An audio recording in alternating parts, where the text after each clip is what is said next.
We've officially begun the third week of the new anime season with To the Abandoned Sacred Beasts airing its third episode, and to be honest, I'm over it.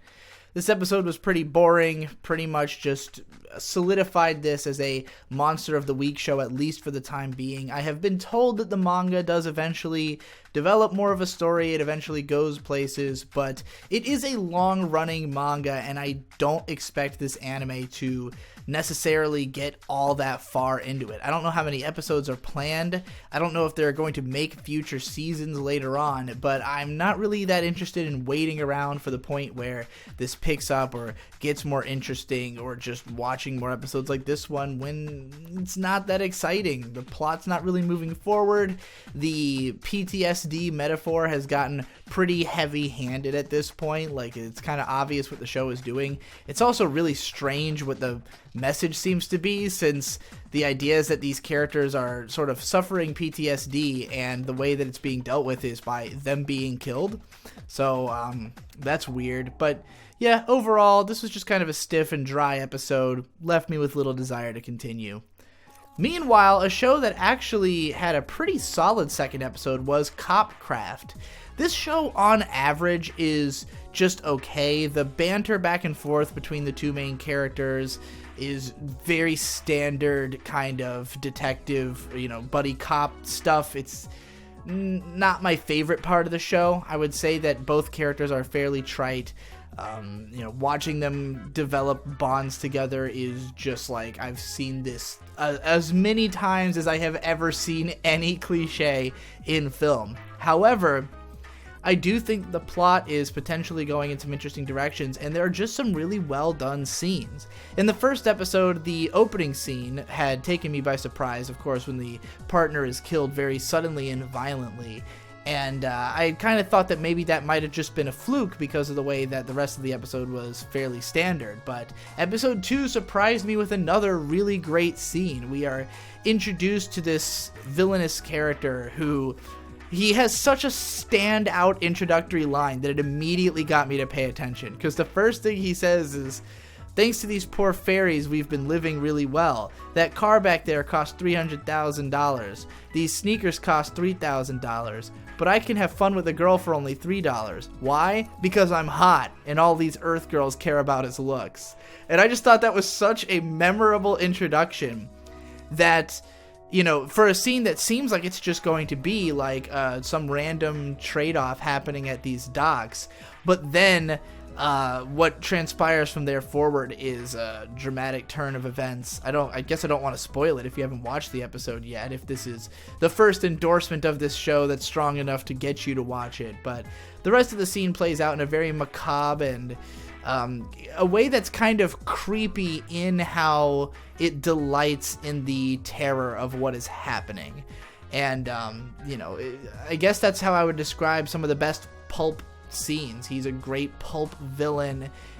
The capabilities that the enemies now are established to have are pretty terrifying and could lead to really high scale conflict and mass death if things get too crazy.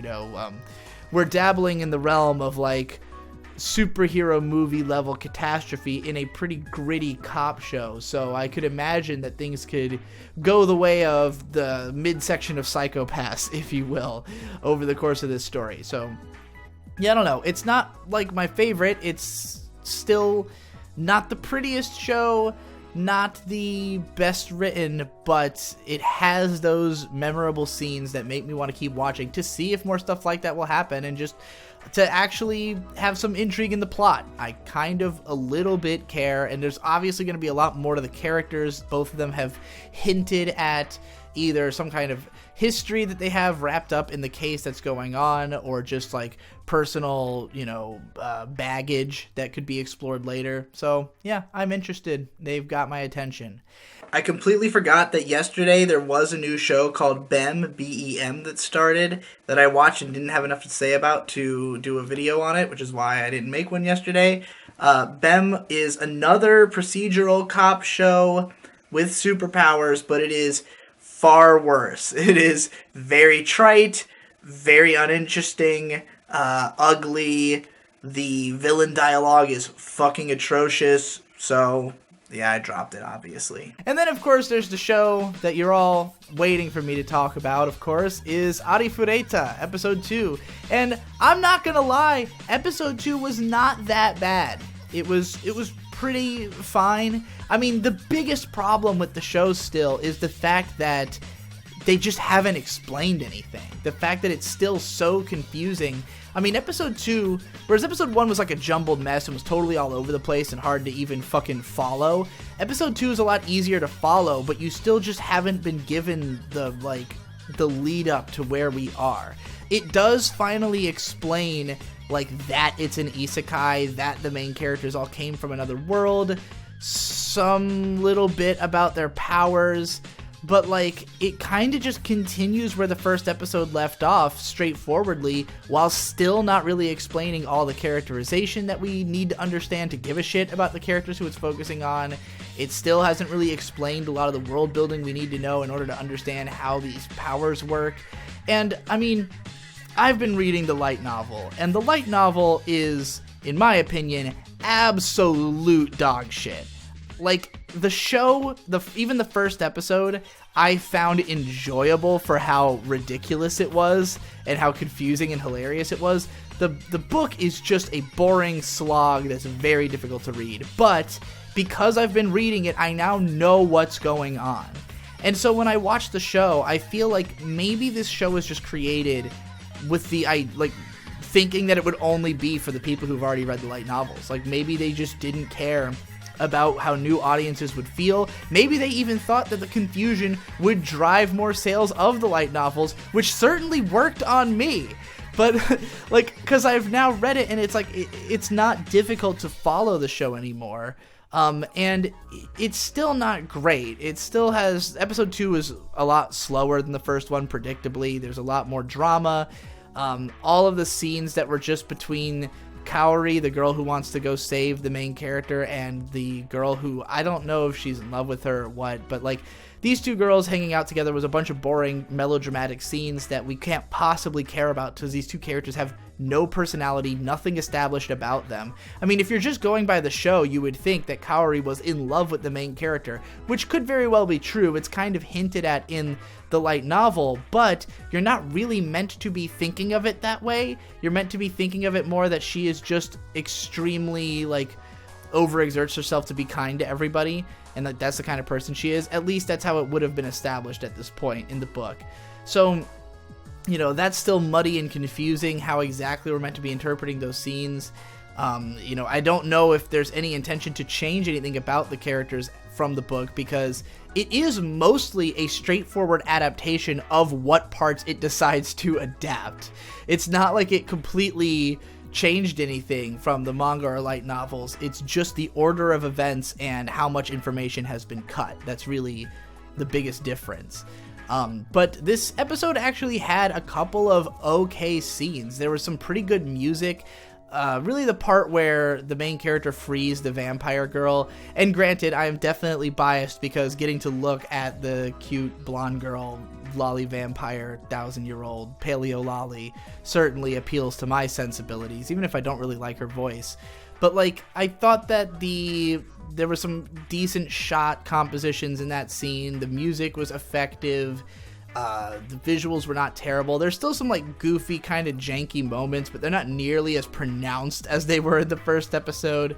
So overall, this was more mediocre than outright bad, which is unfortunate because it means that there will be a lot less for me to say about it. I probably can't do the same kind of super in-depth breakdown that I did the first time. In fact, it would probably be most interesting to just compare it to the light novel.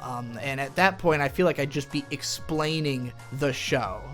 It's mostly, again, the biggest problem with the show is just that it hasn't explained itself at all. And on some level, I think they made the right choice by starting off in media res, because the beginning of the book is so fucking boring. And I think that the best way they could have gone about it would have been to just cherry pick the really important details from that early part and find a way to incorporate those in early so that we could understand it. And there are some things that you can kind of infer. Like, for instance, there's a part where the Lolly Vampire is saying that she can do magic without needing a magic circle, and the main character says that's like a game-breaking power. Well, we don't really know anything about how magic circles work in this world, so we just gotta kind of take his word for it. But at this point in the book, they have like extensively gone over how magic circles work. What are the mechanics of them? What does it mean to not be able to use one, or not have to use one, you know? So like, we would have a better understanding of how powerful that ability is, but it doesn't necessarily matter. I would say that just hearing that that is a game-breaking power might be enough to make you guess the rest of it. So that's like a kind of good incorporation of what I'm talking about, but they needed to do that with just like the basic character relationships, just understanding how these characters relate to each other, or even just the fact that it is particularly the school kids who are the legendary heroes. Like, that kind of gets established in a flashback at one point. They finally do the scene where like the kids all kind of step into their epic destiny, but that only comes after like half an episode of like dialogue that would probably not make sense if you didn't already know that fact. So yeah, it's just the weird way they handled it.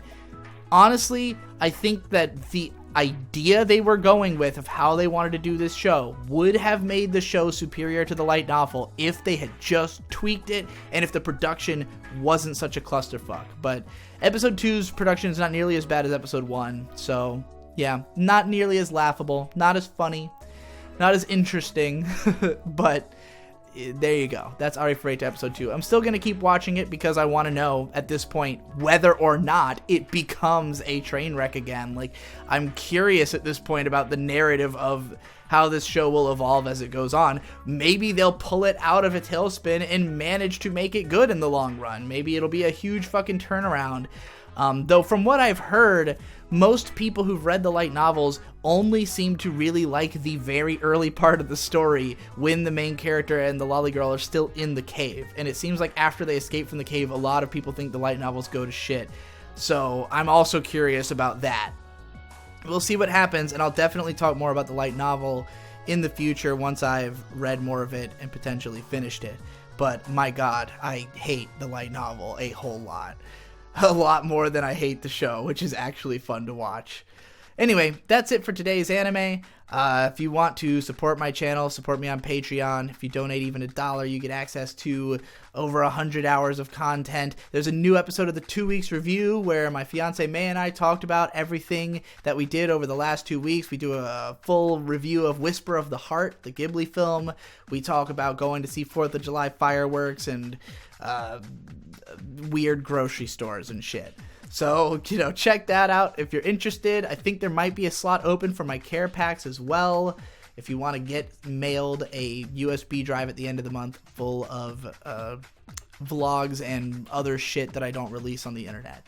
That's it for this one. Make sure you subscribe and hit the bell because not all my videos get pushed to all my subscribers.